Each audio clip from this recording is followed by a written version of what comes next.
My name is Andrew Maraniss, and our guest today is former college All-American, NBA star, and New York Times bestselling author Rex Chapman.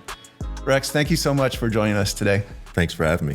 Rex grew up as a phenom basketball player in the state of Kentucky, which is a thing all to itself, right? Being someone that people were following from the time. I think you were the best athlete in your whole school by the time you were like in fourth grade, right? And middle school, high school star. He was an All-American at the University of Kentucky, where he played for 2 years. And we'll get into what it was like to play against Vanderbilt at Memorial Gym here in a minute.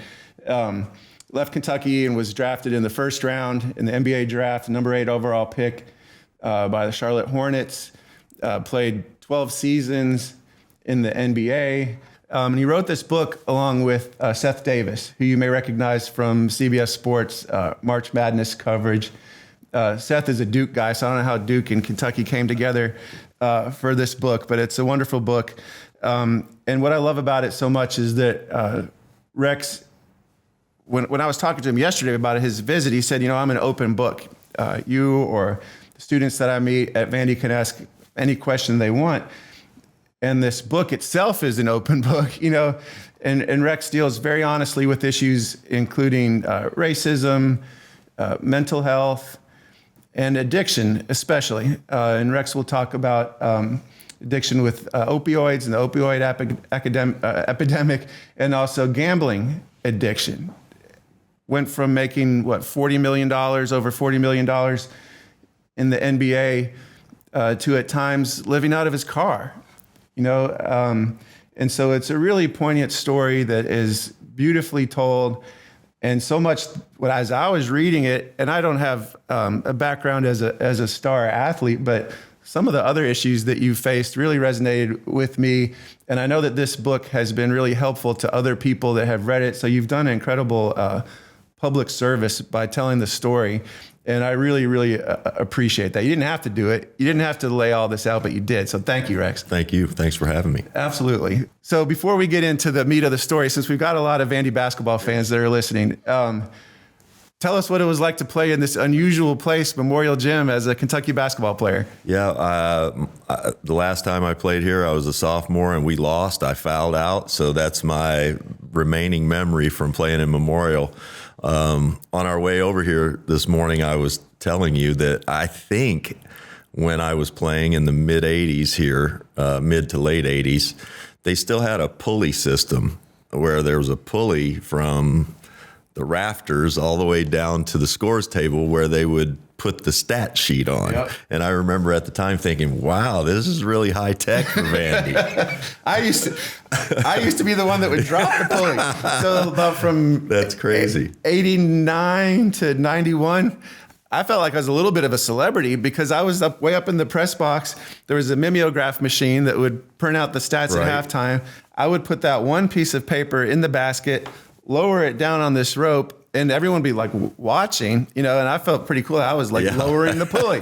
And then they would they'd run copies of the stats, put them in the basket, and I would pull it back up but it's crazy to me that players and visiting players were noticing that was happening. Yeah. And playing here was always kind of tough for us at Kentucky. It's a tough place to play in general. The court is raised. The benches are on the ends of the court like they are in high school. You're kind of looking around for your coach. I was always trying to find the scoreboard.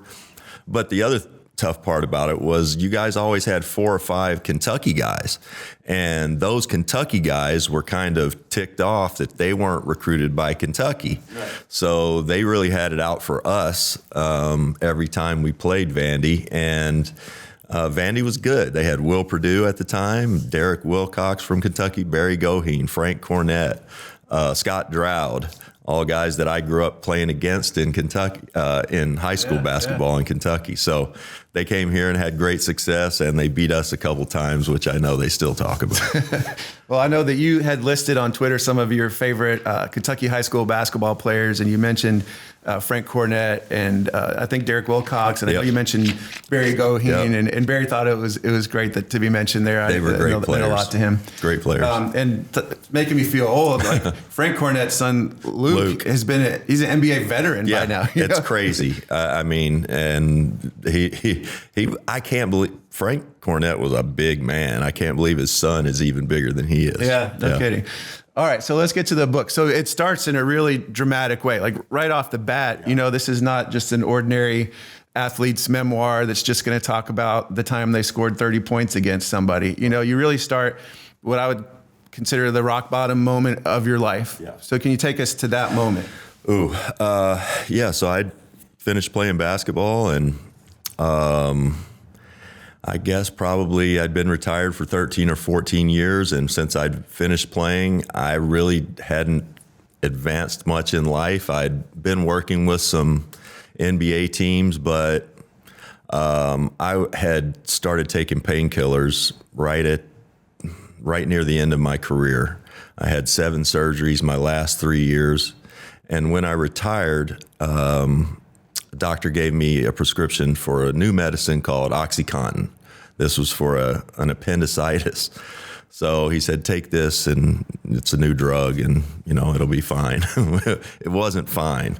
But I will say, within 2 days of taking OxyContin, I was in love. Like, it was the greatest thing I'd ever felt. For someone who really had probably been struggling with depression, for most of my life, this medicine seemed like a godsend. It made every bad thought fleeting, and every good thought seemed to hang around a little while longer. And as you learn through addiction, drugs are fun at first, and then it's fun with problems, and then very quickly it's just problems.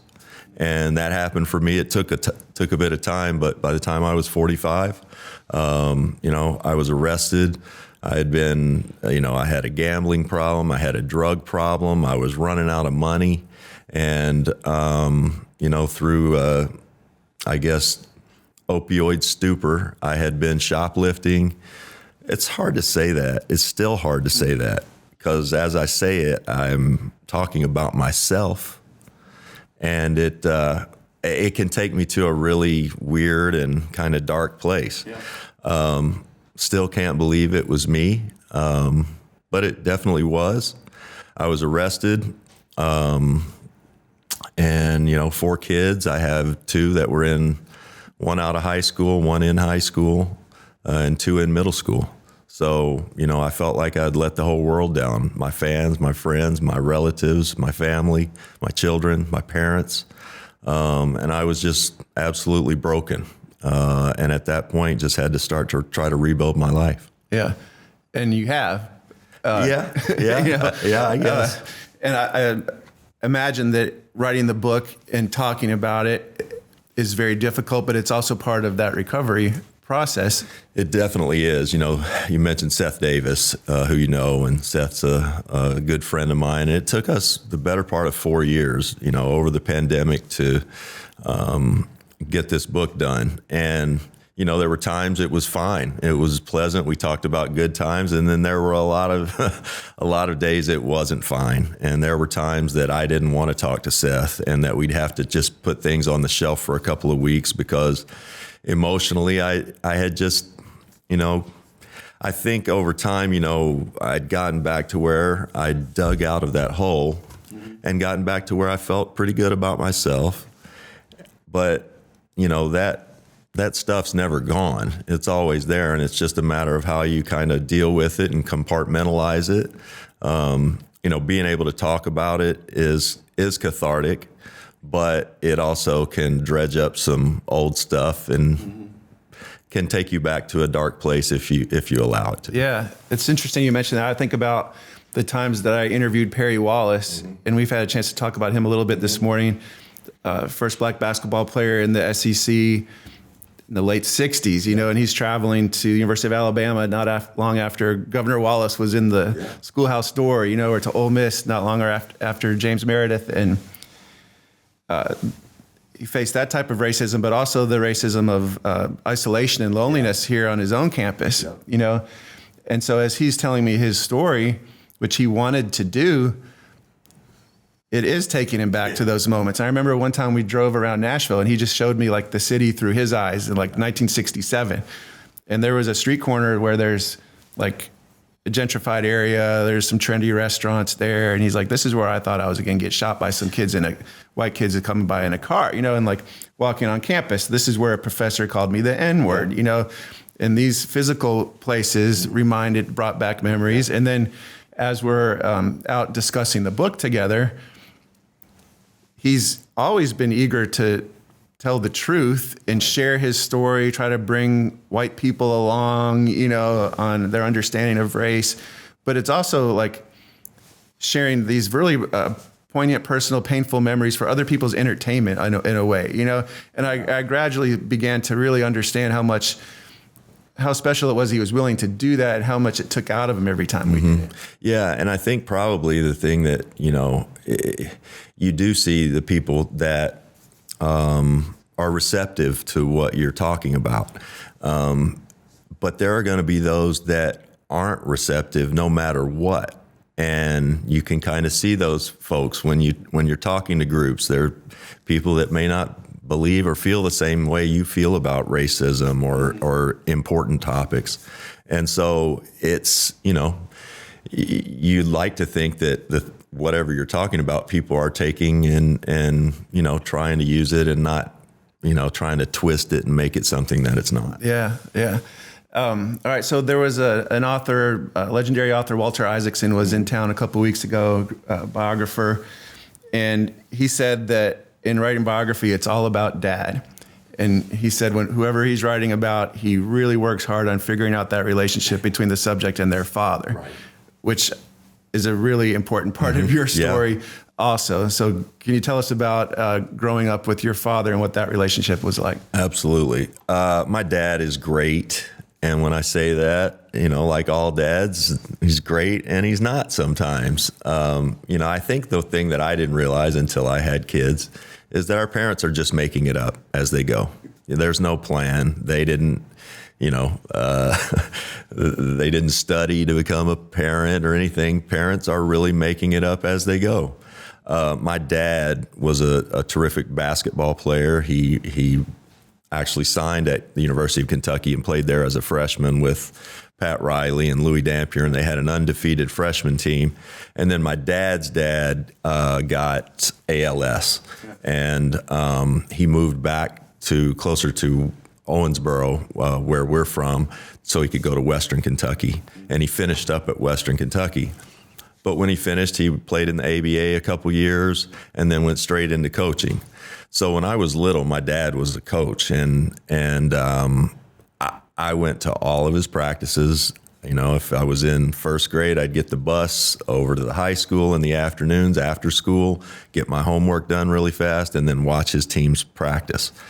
And so from, age 4, 5, 6, I'm handling a ball on the side, trying to emulate what the big guys are doing out there on the court, and probably learning how to do some things with the basketball at an early age before I know it's even hard. So I was very natural with the ball, and my dad allowed me to be around, and he was a hard ass, a lot like Bobby Knight. I mean, cussing guys out and ranting and raving, and he's big and imposing, and but I wanted to be, just like him. I wanted to play basketball, and that's all I wanted to do. My dad wasn't hard on me. Like he had his own team, and he didn't get to see me play very much. He coached the local college, Division II school, Kentucky Wesleyan.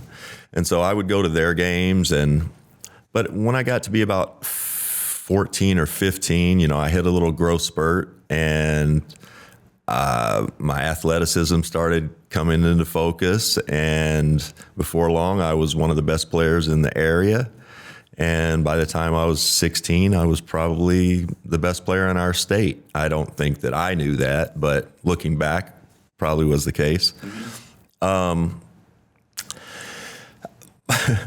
when I say my dad wasn't hard on me, like he didn't push me to play. I was very self-motivated. He didn't ever have to, hey, do you think you ought to be, hitting the gym? That was never an issue. I was playing all hours of the day. I'd wake up at night and do push-ups and think about someone on the West Coast that was still at the park and run outside and grab my ball at 2 a.m. and start shooting. Just kind of eaten up with basketball like that. Yeah. But I remember my dad coming to watch me play, and I think this is in the book. I was a junior in high school, and he didn't get to see us play very often. But when he did, I liked to play well, hoping I would get some kind of, affirmation after the game that he thought I did okay.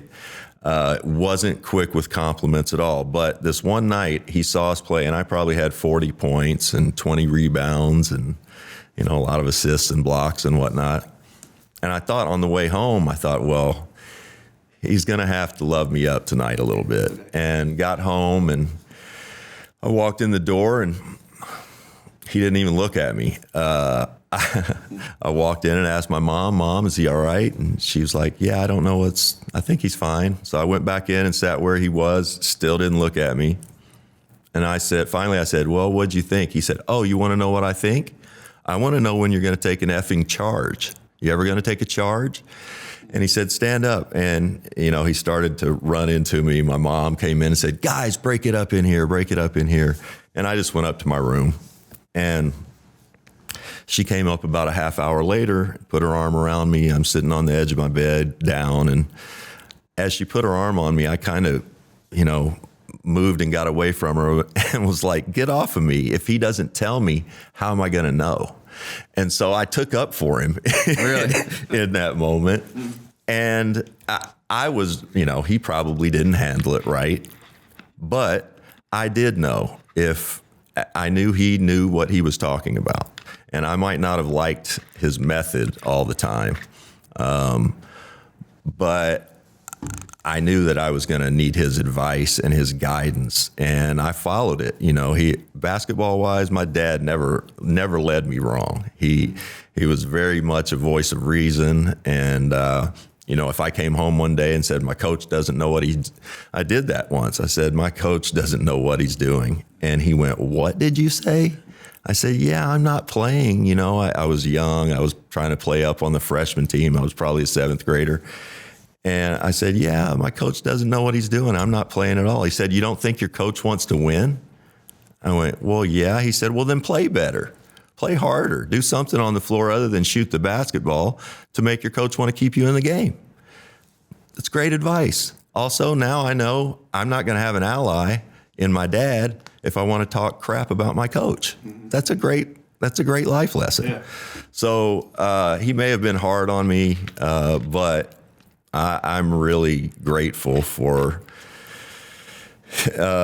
just his guidance over the years in basketball, because I think probably if it would have just been left to my mom, I'd have just been too nice to play basketball. Okay.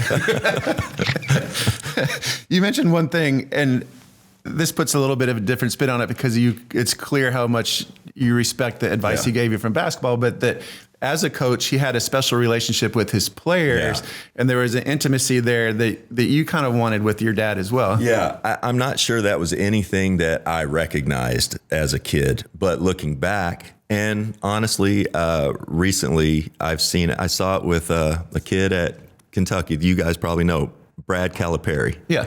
And Brad was an assistant on the staff here. He was here under Stackhouse. And I watched Brad grow up grade school through high school with his father as, this Hall of Fame Kentucky basketball coach. And, pretty much Brad came up the same way. He sees his dad that's giving, this love and passion and, at sometimes ass chewings to these other players. And there is an intimacy in that relationship, good, bad, otherwise. And it's attention. And I think, I sort of craved that attention from my dad. I wanted his approval. I wanted him to know that I was working hard, that I was playing well, that I was, representing us and the family in a positive light. So there definitely was that aspect to it. And, just he's my dad. I want to be like him. I want him to approve of the things that I'm doing. Yeah. And when it comes to attention, you might have been the only person that wasn't giving you attention, right? At that point in your life. I would love to hear, what's it like to be this basketball phenom in the state of Kentucky? Yeah. Everyone's paying attention to every level of basketball there. And you said by the time you're 16, you're the best player in the state. There must have been some really fun perks that came with that attention, but also some traps that came with that too. So were you aware of both sides of that at the time? What was it like as a 16, 17-year-old kid? It was odd.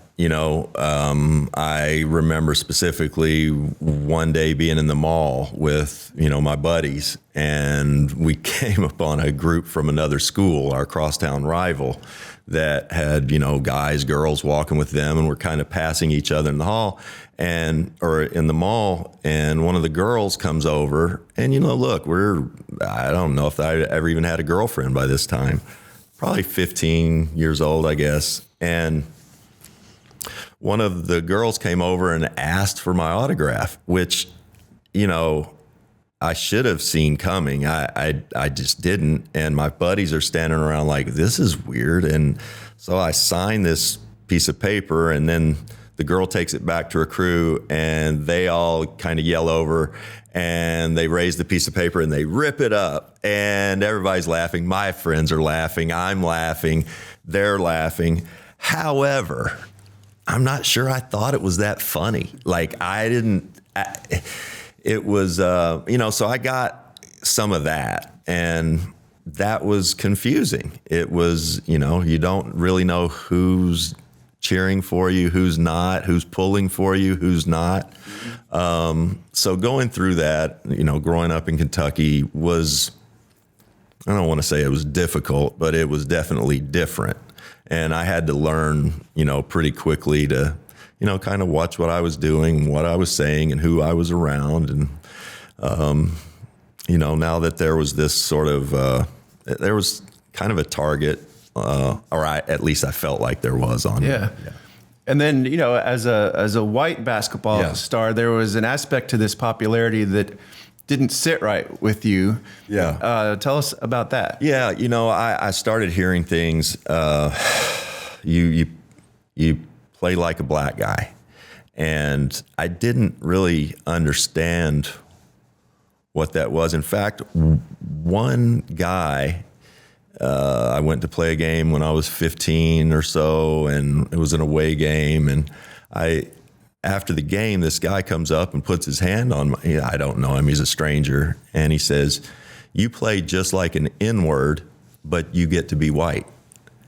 And it was the worst thing I think I'd ever heard. He said it in front of a bunch of people in a gym. And the weirdest part was that there were adults around. Nobody said a word. I thought, this is the worst thing I've ever heard. I remember going out and getting on the bus and just being so torn up about it on the way home. And I should add, at the time, I did have a girlfriend, and it was my first girlfriend, and she's a sister of a friend of mine named Mark Higgs, who ended up playing football at Kentucky and played football in the SEC and in the NFL. Mark and her family, Sean Higgs is her name, and they're black. And Mark and I grew up together, Sean and I grew up together, and all of a sudden we just woke up one day and we were boyfriend and girlfriend. We were just very, very good friends, and 15, 16 years old, that's what people do. People did not like that where I was from, and I didn't understand that. I had been told since I was little, people are people, and we don't, that's how my family grew up. I had black friends and white friends. And this really threw me for a loop. I didn't understand what in the world could be the problem if, Sean had a white boyfriend or I had a black girlfriend. And for us, we ended up just hiding. We wouldn't go out during the day. I'd go over to her house at night. And for a couple years, we pretty much just hid things from, our friends knew, all the young people knew, but you're just trying to keep it away from the adults who apparently have a problem with it. And so I think combined with some probably low grade depression,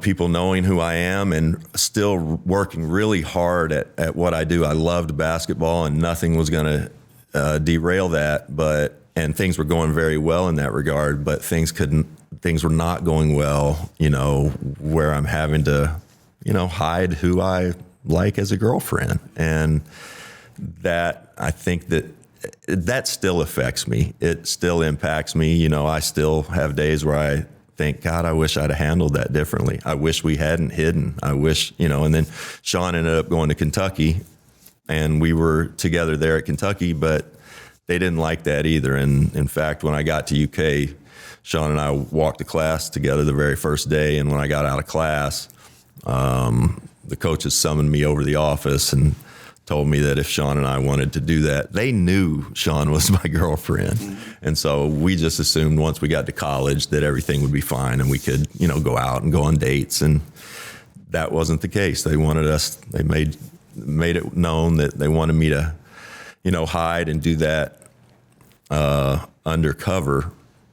And I swear right in that moment when they told me that, I wanted to transfer.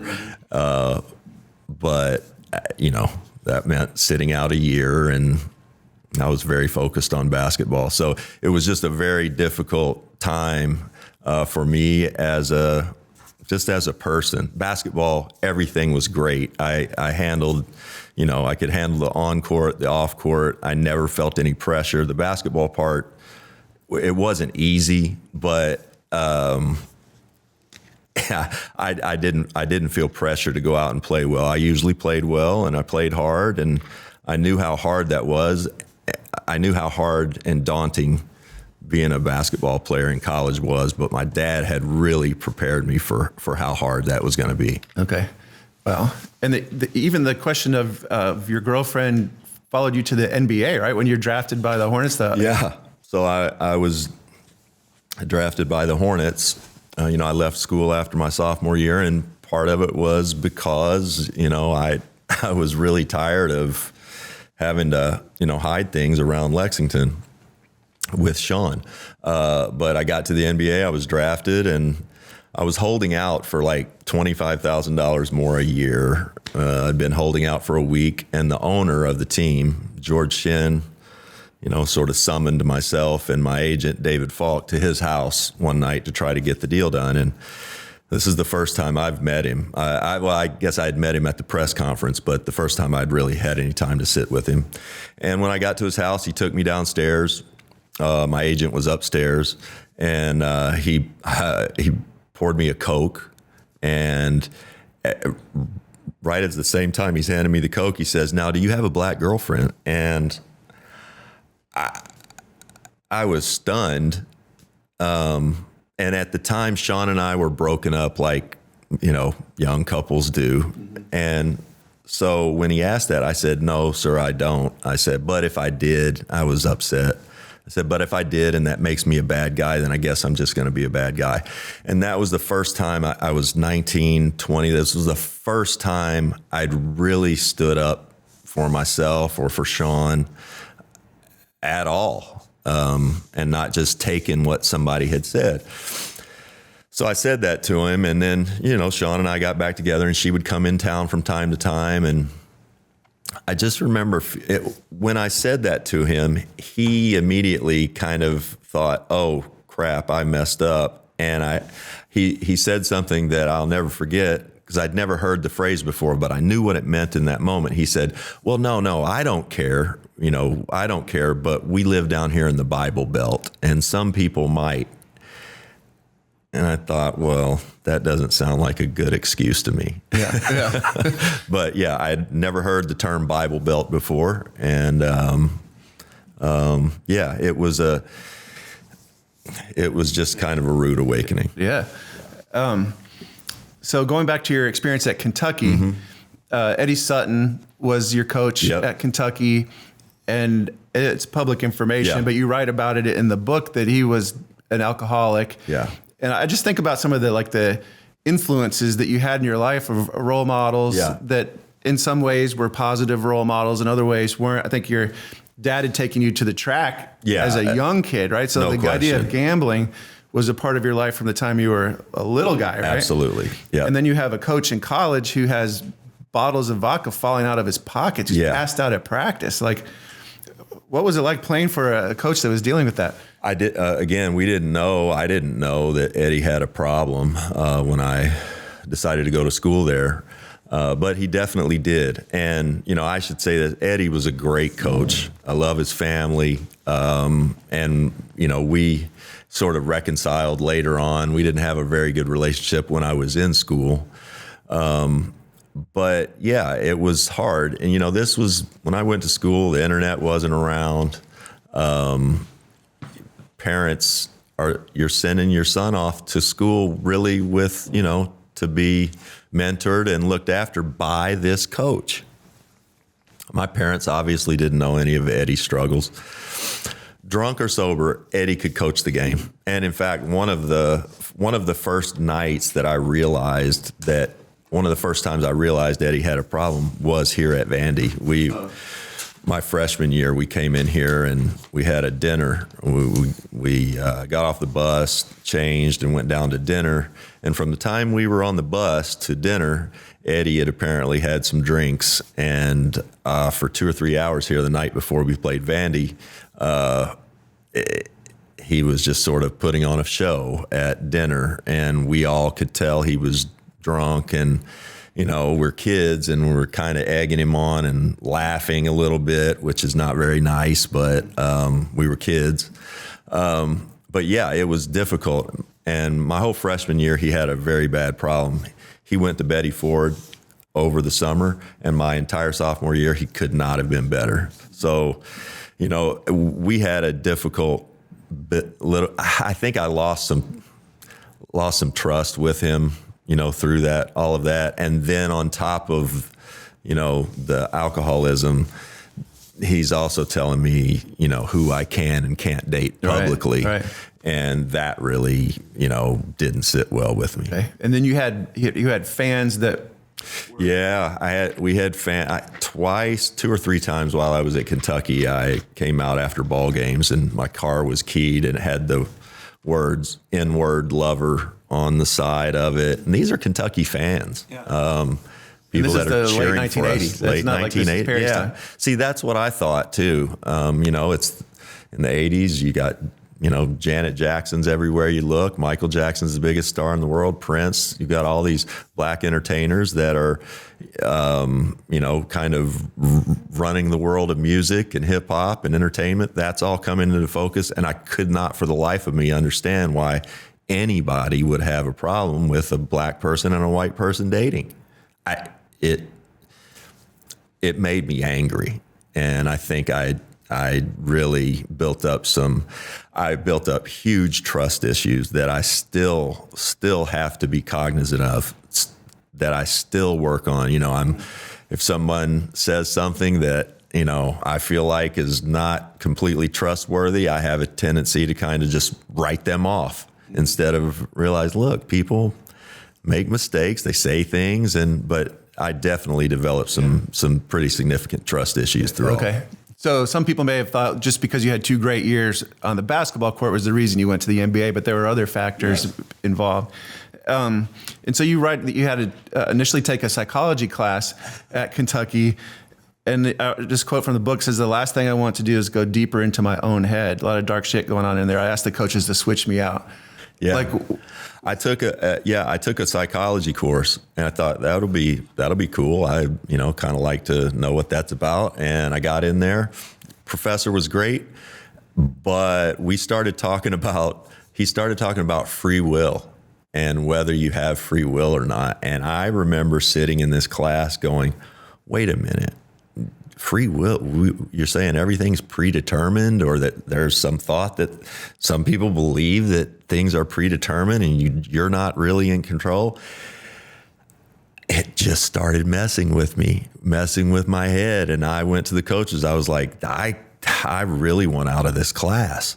And so they obliged. I got out of the class and went from 15 hours to 12. And then that became the norm for me after that, 12 hours. But yeah, I just think I was very lost. Just as a person. Again, now I spent most of my time in the gym. I was underage. My teammates who were underage could get into, the bars and the clubs and the parties. If I went to the door, though, more times than not, they would be like, Rex, listen, everybody knows how old you are. If the cops come here, we're going to get shut down. So I had a key to Memorial Coliseum, and most nights in college, if I couldn't find something to do, I was back over at the gym just shooting, finding somebody for me to rebound for me. Okay. Yeah. Wow. All right. And so then you're drafted, you're a first round draft pick, which I'm sure is every basketball player's dream. And there's the money that comes along with that. And you're kind of unprepared, like most people, to have all that money right away at that age. You're the youngest player in the NBA. All of a sudden, and let me ask this question too. So you write in the book that when Kentucky boosters realized that you might leave, they said and now in the NIL age, this is happening all the time, right? But they said, well, we can match that, what you're going to get in the NBA. And you write in the book, you took a pay cut essentially to leave Kentucky and go to the NBA. Was that a joke or was that No, it's actually true. Okay. It ended up being true. Yeah, you said, I'm sure it's what you dreamed of, being a first-round pick and all the money. It really wasn't. I dreamed of going to college and getting my education paid for, getting a scholarship. So my parents, I probably heard them talking when I was 5 about how expensive college was. Mm-hmm. And so from that, I just wanted to not have to have them pay for it. And so I went to college. I did that. And I'm not sure. Well, also at the time, you didn't make millions of dollars playing basketball. The money was starting to get pretty good. We didn't have a professional sports team in Kentucky. I didn't see an NBA game growing up. The first game I saw, I played in. Wow. So it really wasn't a dream. Now, once I was there, it was great. The money came, but again, I wasn't seeking that out. It was just sort of a byproduct of the work that I'd put in. And I'm not sure I really felt like I was earning it. It all seemed kind of like play money. It was just something that came along with something that I liked doing and was good at. So, but yeah, that happens, and now you have to sort of, act like an adult. Or I guess you do anyway. And as you're preparing for your first NBA season, you're there in North Carolina and you get connected to a legend of North Carolina. So, I drove up from Lexington with a truckload of clothes and whatnot. And I had an apartment that had been picked out for me already and furnished. And I pulled up, and waiting for me, like literally waiting for me, was a guy, his wife, and a little baby that they were holding. And it was Del Curry, Sonia Curry, and the baby was Stephen Curry. And they lived 2 doors down from me. Del had a broken wrist at the time. He'd already played 2 years in the NBA, but he was the first pick in the expansion draft for the Hornets. And I was the first pick in the college draft for the Hornets. So we were the first 2 Hornets players in franchise history. And we play the same position. And he's there to help me take all my stuff in with his wife and their brand new baby. And before long, we're the best of friends, and they're going out at night and dropping this little baby off with me to watch for 2 hours. I'm 19 years old and have no idea. I'm just hoping he's alive when they come back to get him. Uh-huh. But I was Stefan's first little babysitter and watched him the first 3 or 4 years of his life. Dell's one of my best friends in the world. His ex-wife Sonia is one of my good friends too, and it's just been amazing. I joked in the book, myself, Del Curry, Muggsy Bogues was one of our best friends who also lived down the street. The 3 of us pretty much went everywhere together. We'd go to practice together. We'd go to the airport together. We'd leave our car at the airport together. But as Stephen got older, he went almost everywhere with us as well. So Yeah, I'd be in the back seat with Stefan.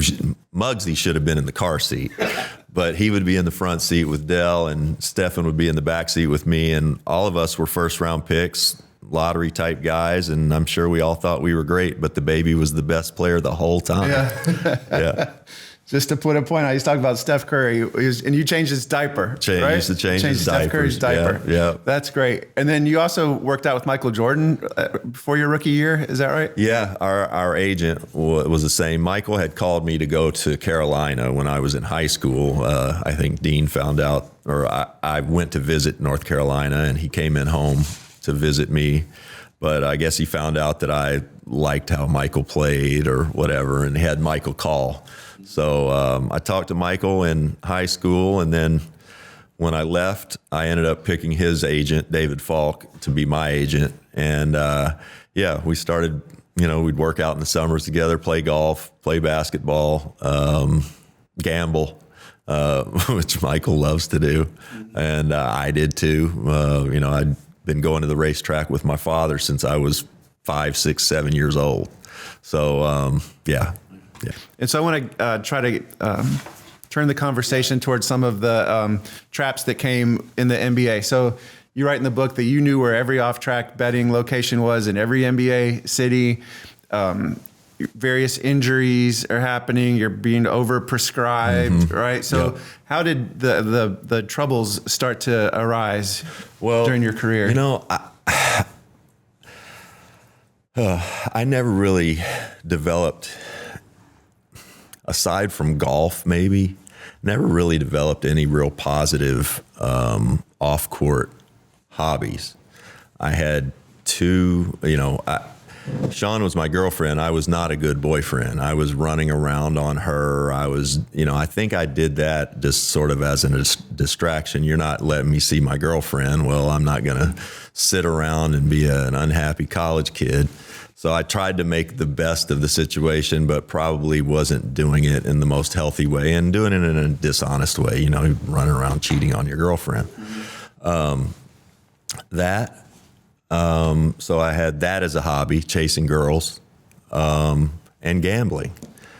I played some golf, but you can only do so much of the gambling. No matter how much money you make, it's going to run out at some point. And how much were you putting down on bets? I rarely took less than $10,000 or $12,000 to the track on any given day. So that's an everyday thing in the summer, and it might last, it might not. If it didn't, I'd go back to the bank, and so I did that from the time I was 18 years old until I was 45. Not a good outlet, and I just didn't have any real. I think honestly, if I could have been going to therapy at that time, it probably would have helped. I just don't know that I was even that I had the humility to think that anything was even wrong with me. Yeah. Okay.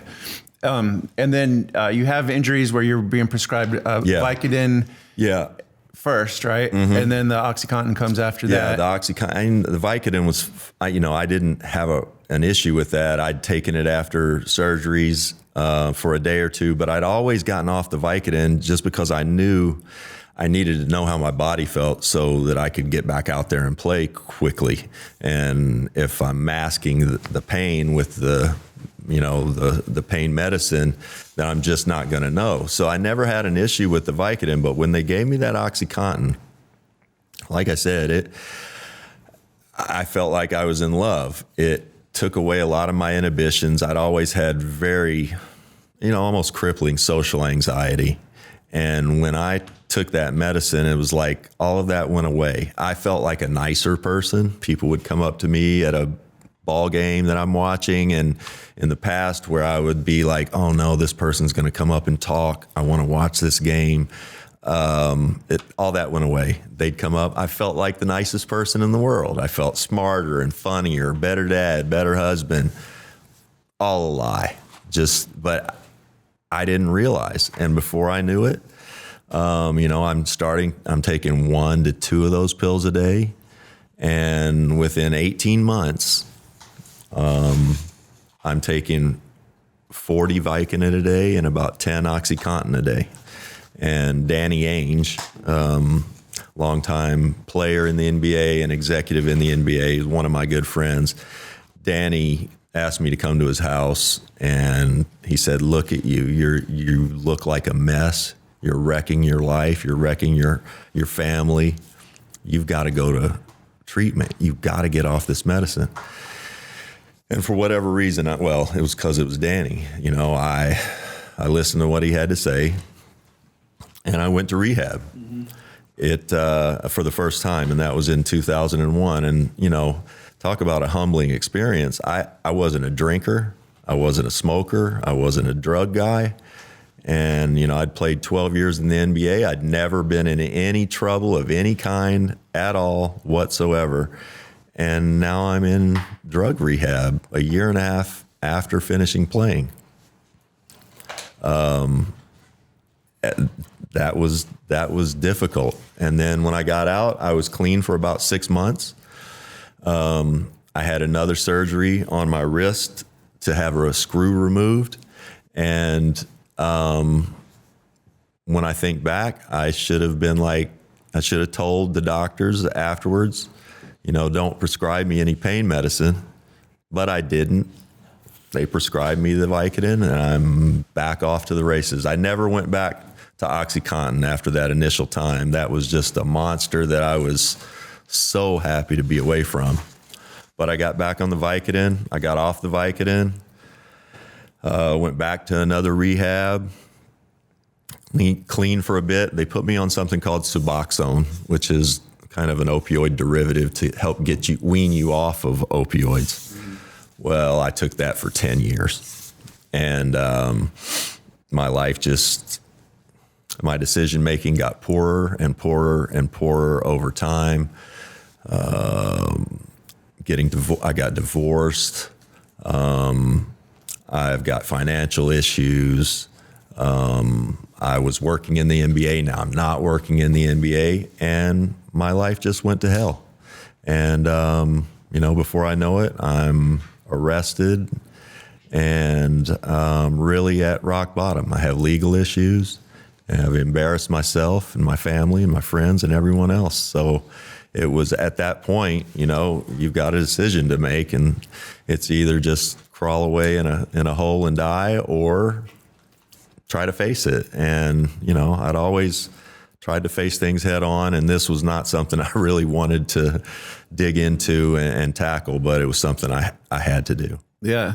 And that kind of goes back to the beginning of our interview where we talk about that rock bottom moment. Right. You rebuilt your life from there. I know John Lucas was really instrumental in that, who has helped so many people with addiction.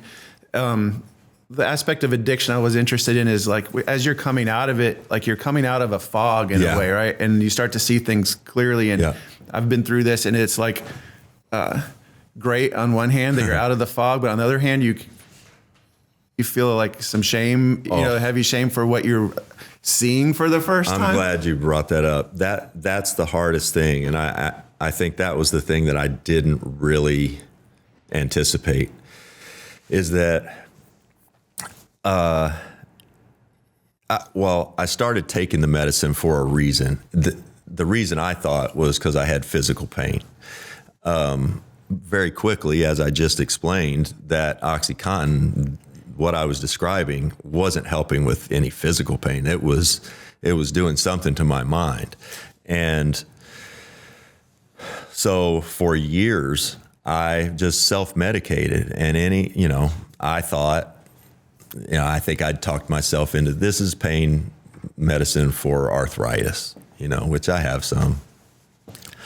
But the hardest part, Andrew, was, you get clean and you feel fine about that.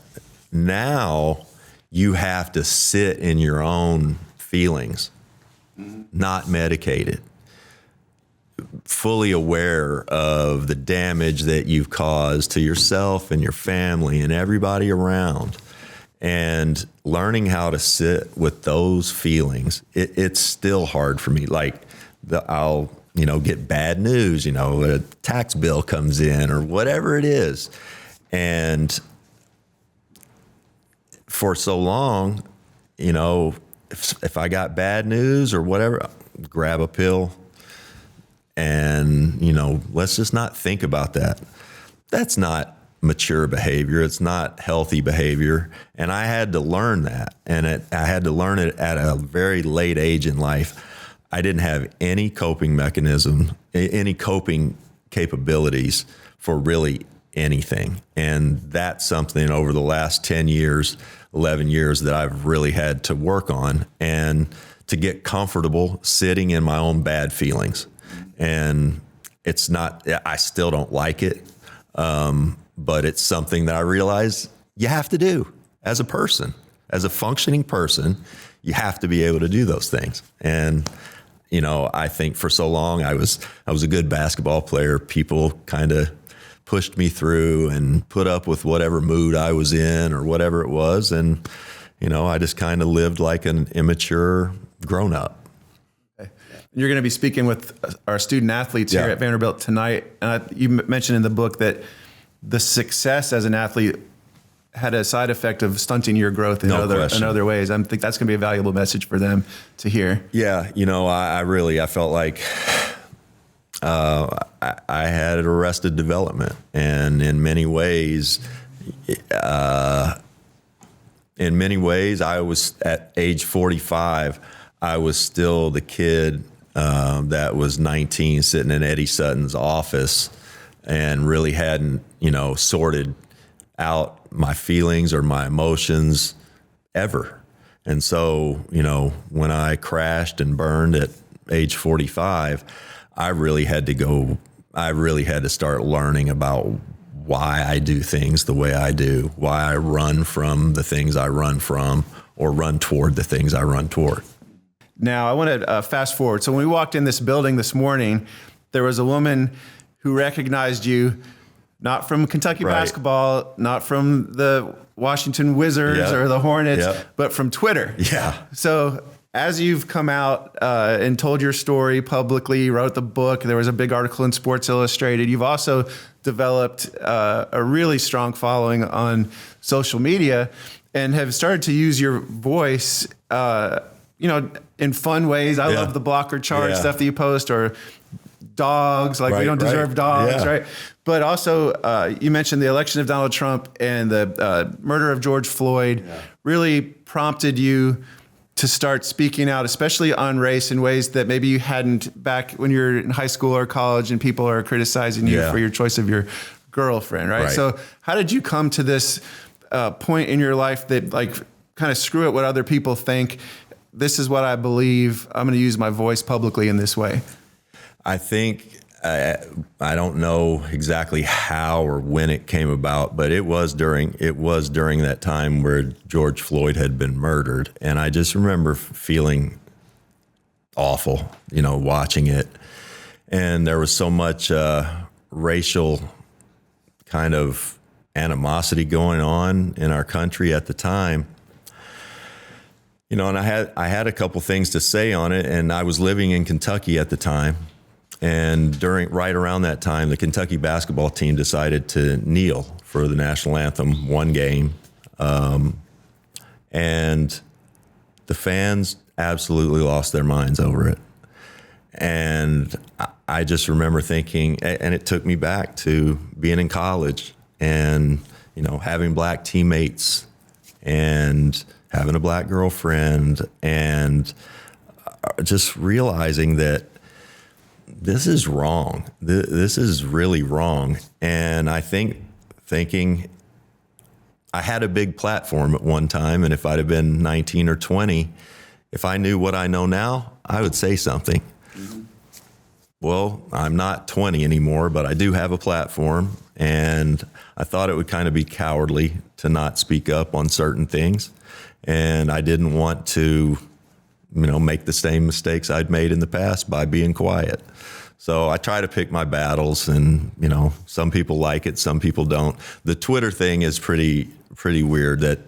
But I will say, having people that don't know me as a basketball player it's kind of nice. Like when someone, you know, a lady who doesn't follow sports, you know, says, I really like your Twitter. Yeah.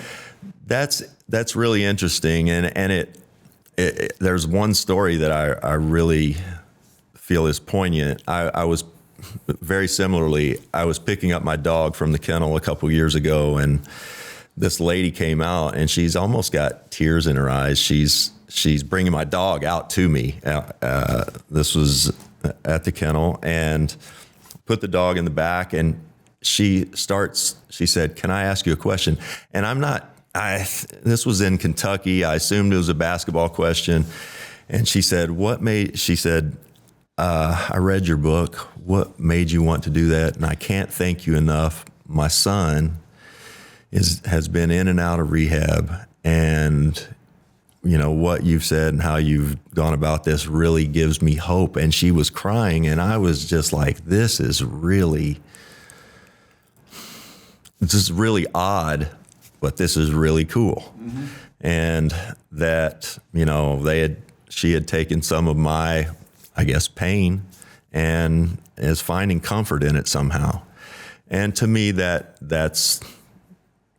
think that's beautiful. Yeah, absolutely. Yeah. Wow. What never imagined that would be one of your purposes in life, right? But it is, and that's really cool.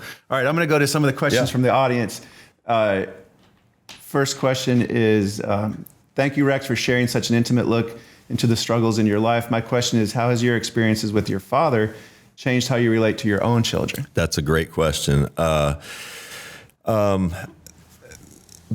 Good. I think for the best. My dad's still living. My mom's still living.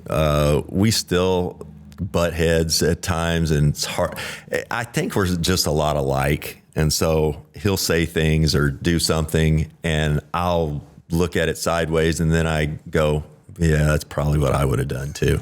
So, but I'm cognizant. My dad and I always had a difficult time being around each other if we weren't talking about basketball, golf, or thoroughbreds. Okay.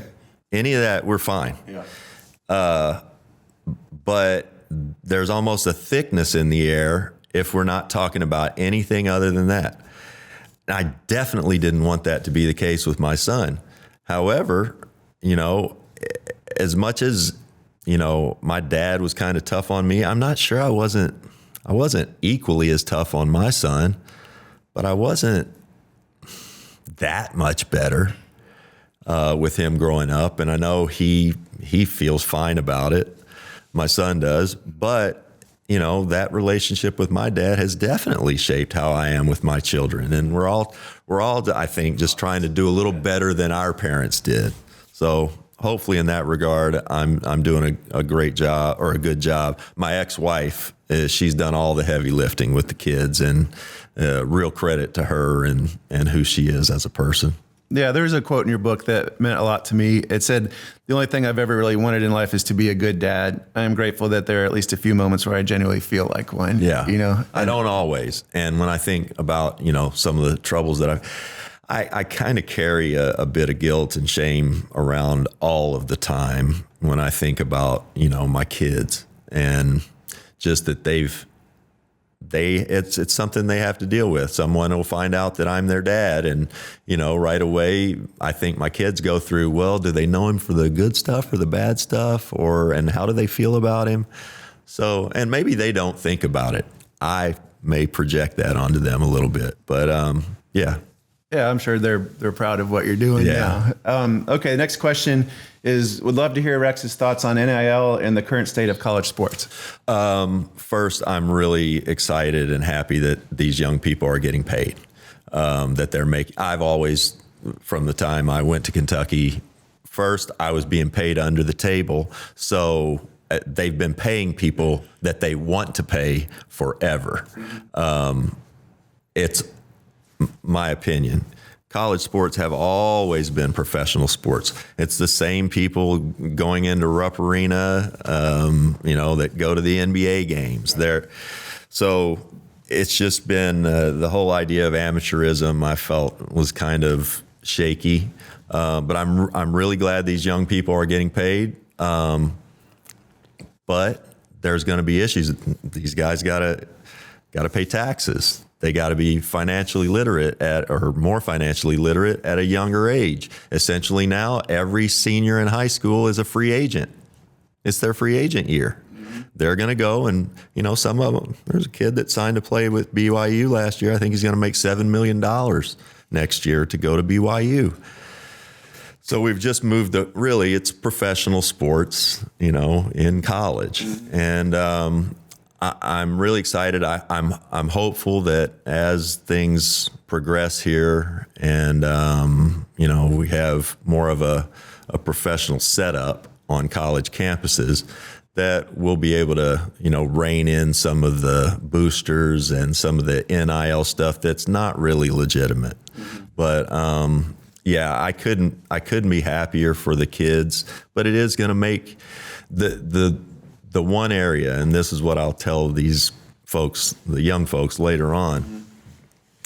The one area I worry about with NIL is I was a good player at Kentucky and went in as a freshman. Was freshman of the year and first team all SEC, and by most accounts had a really good freshman year. That being said, there were at least 6 games, one of them being here at Vandy, that I was terrible. Like I was bad. Fans might not have known it. I knew it. My coaches knew it. There were times that I left practice and thought, I don't know how to play basketball, like just having a freshman day. And I go back, I was motivated to fight through whatever it was, no matter what. Basketball was, I knew I was there to play basketball and that was my responsibility. What I worry about with NIL and with these young folks being paid, right when they get to school, is that you're going to have those days and those games. And everything went swimmingly for me on the court, but there were still times I thought, I suck. And my coach, I don't like my coach. My coach is an alcoholic. There were so many times I wanted to leave. Well, let's just say I've got $2 million that they've paid me this year. I'm not really getting off the bench. I don't feel like my coach likes me. What's the incentive to stay there, go through that tough time, go through all that crap? What's the incentive to fight through it to be great? And I worry that, a lot of parents aren't like my dad knew how hard it was going to be. When I left to go to school, he said, I hope they don't redshirt you. You only weigh 160 pounds. A lot of parents don't have that background, right, and don't realize how hard it is going to be for their son or their daughter when they go off to school. And so, when adversity shows up and they want to transfer, they don't know to tell them, no, stay there, fight through it. Right. So that part of NIL kind of worries me, just about coupled with the transfer portal, right? Where you can leave and go and play right away. That was a big deterrent for why I didn't ever think about transferring, because I was going to have to go sit out a year. Yeah. I wasn't going to do that. So I don't want NIL to turn into something where kids are just leaving at the first sign of adversity and going for the next bigger, better financial package. Because there's value in fighting through that, that they're going to miss out on. No question. All right, this question is from Elliot Robinson. Thank you, Rex, and thank you, Andrew. What a start. Growing up as black players, we were conditioned to believe that white dudes play a certain way. Parentheses, silly, I quickly learned my lesson in high school competition. But we said it then. Rex was cold. Please ask Rex to address the detriment of feelings like that and how playing this beautiful game with all kinds of people actually benefited his game and his life. Yeah, that's a really good question, and one I'm glad that was asked. My life is so much richer having grown up where I grew up in Kentucky. In the specific city I grew up, we had a larger black population than most cities in Kentucky. We're very close to Evansville, Indiana, a little bit more urban. So I got to, see what it was like for my friends that were raised in the projects. and I got to see what it was like for my friends who lived out in the county that had some money, that had a pool in their backyard. And I would go spend the night at both places. And at a very young age, I realized that some of my friends in the projects, they didn't eat 3 times a day. They didn't have air conditioning or heat sometimes in the winter or in the summer, air conditioning. And so it takes a special kind of asshole, excuse me, to not learn from that. And so from a very young age, I realized just how fortunate I was. My parents were on me to get my homework done. I had friends that, lived in the projects that they didn't have parents at home to do that. And so their grades would go by the wayside. And a byproduct of that is I could qualify to go to college. They couldn't qualify. And so they're behind the 8 ball right away. I could afford to go to camp in the summer, get seen by college coaches. They didn't. So I knew I had a leg up my whole life. And to not acknowledge that, I think is pretty crappy. Yeah. And you acknowledge it in the, after your arrest and, being able to go to rehab and not go to jail, right? There was white privilege involved. No with that question. as well. If you can pay for it, I didn't have any money to pay bail or anything, but I had relatives that did. I mean, that's not a thing for most people. Yeah. All right. We got one last question. I appreciate your courage for talking about your struggles with addiction. What advice would you give someone who is trying to overcome this problem and wants off drugs to stay clean? Man, the main thing that I can say is don't keep secrets. Find somebody that you are comfortable talking to, maybe multiple people. I was when I first got out of rehab this last time, 10 years ago, I was scared. Like, I didn't want to leave. I was afraid that I'd get out and, left to my own, that, I would make bad decisions. And it took me 30 days in rehab. It took me another 3 months of sober living with John Lucas in Houston, another 2 years of living on friends' couches in Los Angeles, going to therapy.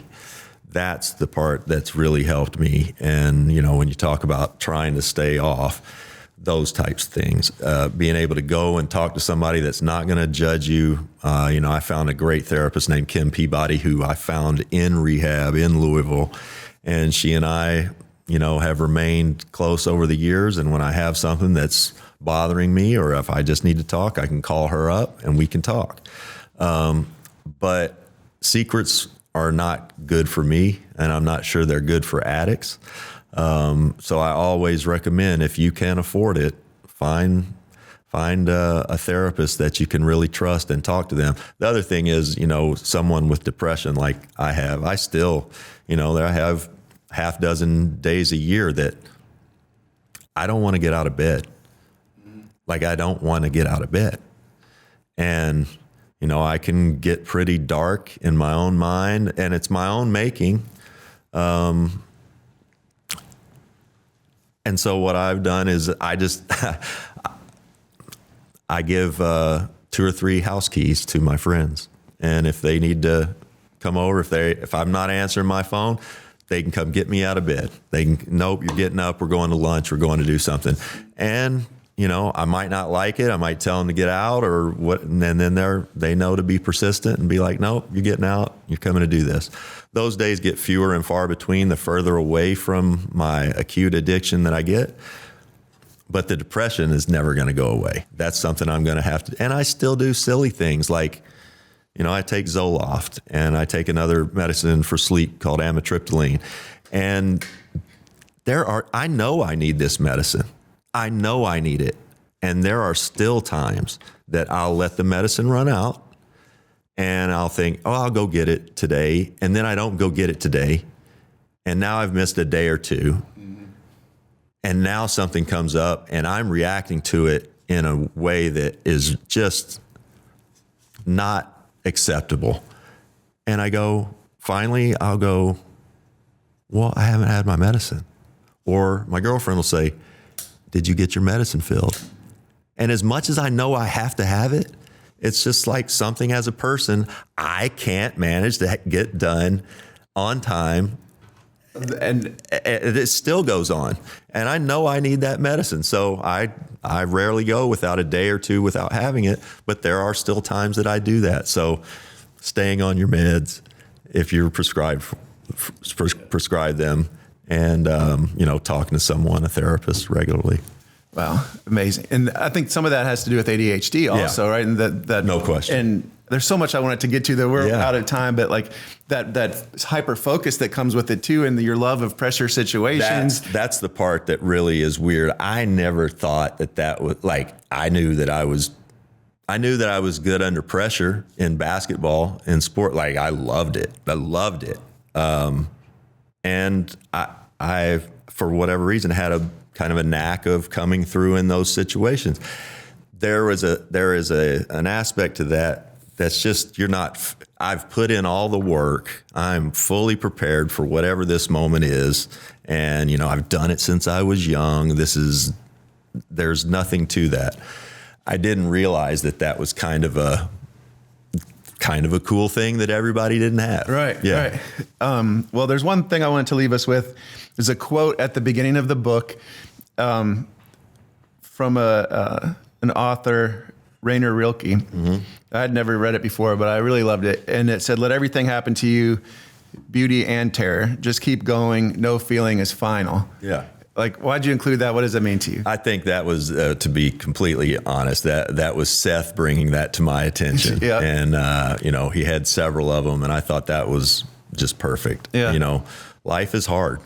And I wish someone would have told me that when I was young. I just kind of cruised through life, had a lot of advantages growing up, became very, successful in basketball and popular, and from the outside looking in, probably looked like I had the world by the tail. I certainly did not. As a person, I was a sort of a train wreck. I didn't take school seriously. The second I realized that someone would do my paper for me, sure, do it. That means I don't have to do it. I so wish I hadn't done those things. So wish I would have taken my education more seriously. I can remember saying, tutors coming to me and being like, "Rex, you want to take this class next semester?" And me going, "I'm not going to need that." What an asshole. I mean, seriously, who says that? And of course, I did need it.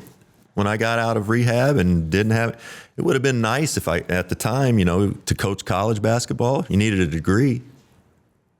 That would have come in valuable for me 10 years ago when I was out of work and, but I couldn't because I didn't take my studies seriously. So I have some regrets, but hopefully I'm making up for some lost time. Yeah, I would say so. Yeah. Rex, this was incredible. Thank you. Flying in from Phoenix to be here today is a real honor for Vanderbilt, and thank you for sharing your story.